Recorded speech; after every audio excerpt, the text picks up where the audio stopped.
అందులో ఇందులో భాగంగా ముఖ్యంగా కమలాపూర్లో ఇప్పుడు కమలాపూర్ అనగా ఎక్కడైనా సీసీ కెమెరాలు అని ఇంపార్టెంట్.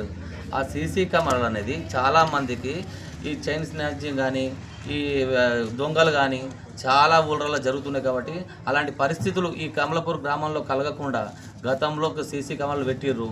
వాళ్ళు మంచి పని చేసిర్రు గ్రామ పెద్దలు.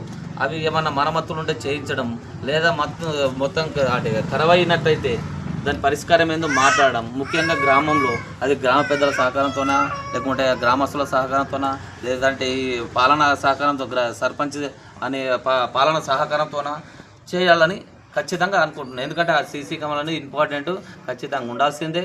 దానివల్ల ప్రతి ఒక్కరికి రక్షణ, ఈ దొంగల వల్ల కానీ, ఈ చైన్ స్నాచర్ల వల్ల కానీ, ఇంకా ఇతర ఏ వస్తువులు పోయినా కానీ ప్రతి ఒక్కటి ఖచ్చితంగా సీసీ కెమెరాలు అవసరం. కాబట్టి వాటి గురించి తక్షణ సహాయంగా దాన్ని నిర్మించడం చేయాలని అనుకుంటున్నాను గెలవగానే.